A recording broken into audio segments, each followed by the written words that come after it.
Sah, akhirnya pemerintah memperpanjang insentif diskon 100% untuk pajak penjualan atas barang mewah atau PPNBM mobil hingga akhir Desember 2021. Kepala Badan Kebijakan Fiskal Kementerian Keuangan Febrio Kacaribu menilai perpanjangan insentif dilakukan untuk menstimulus konsumsi masyarakat, khususnya kelas menengah seiring dengan menurunnya jumlah kasus harian COVID-19 di tanah air. Insentif yang diperpanjang meliputi PPNBM DTP 100% untuk segmen kendaraan bermotor penumpang dengan kapasitas mesin sampai 1.500 cc, PPNBM DTP 50% untuk kendaraan bermotor penumpang 4x2 dengan kapasitas mesin lebih dari 1.500 cc sampai dengan 2.500 cc. Selain itu ada juga PPNBM DTP 25% untuk kendaraan bermotor penumpang 4x4 dengan kapasitas mesin 1.500 cc sampai 2.500 cc.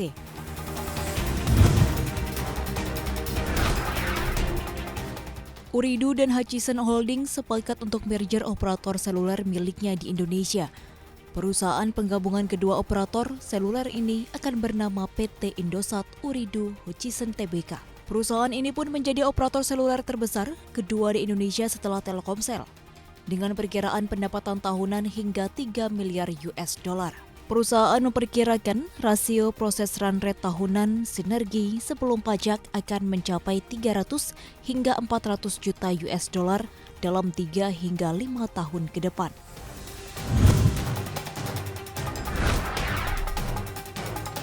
Pemerintah menyiapkan BPJS Kesehatan satu kelas secara bertahap mulai tahun 2023 dengan usulan tarif dari DPR sebesar Rp75.000. Anggota DJSN Mutakin menjelaskan, sampai saat ini pihaknya bersama otoritas terkait masih terus memformulasikan mengenai iuran BPJS Kesehatan jika nanti mulai diterapkan kelas standar. Nantinya pemerintah juga ingin mengajak kerjasama asuransi swasta untuk melakukan sharing benefit. Pasalnya saat ini ada sejumlah layanan yang belum bisa di-cover oleh BPJS Kesehatan. Anggota Komisi 9 DPR, Saleh Partaunan Daulay, sebelumnya pernah mengusulkan agar besaran iuran BPJS Kesehatan dalam kelas standar sebesar Rp75.000. Penerapan kelas standar BPJS ini merupakan amanat dari Undang-Undang Nomor 40 Tahun 2004 tentang Sistem Jaminan Sosial Nasional yang seharusnya sudah bisa diterapkan pada tahun 2004 silam.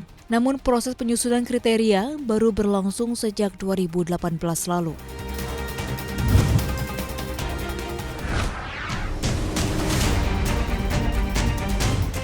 Skandal melanda Kepala Dana Moneter Internasional IMF Kristalina Georgieva.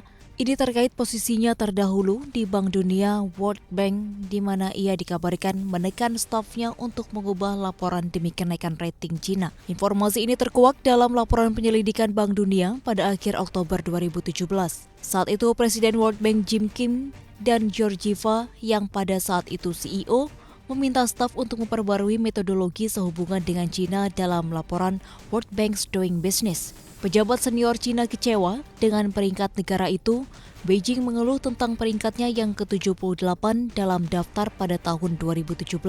Kim dan Georgieva menekan stafnya untuk mencoba meningkatkan peringkat Cina pada 2017 dan 2018 sebanyak 7 peringkat. Bank Dunia akhirnya memutuskan untuk menghentikan publikasi peringkat World Bank's Doing Business setelah meninjau penyimpangan data dalam laporan 2018 dan 2020.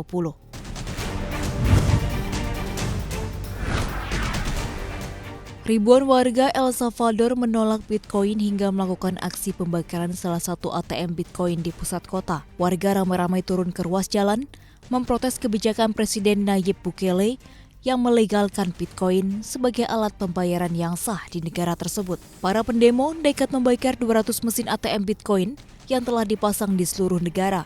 Selain soal kebijakan Bitcoin, aksi yang dilakukan bertepatan dengan perayaan 2 abad kemerdekaan dari Spanyol itu juga dilakukan untuk menentang revisi aturan peradilan. Para aktivis yang melakukan aksi itu menyebut demonstrasi dilakukan karena mereka menilai Bitcoin tidak dapat membantu masyarakat El Salvador.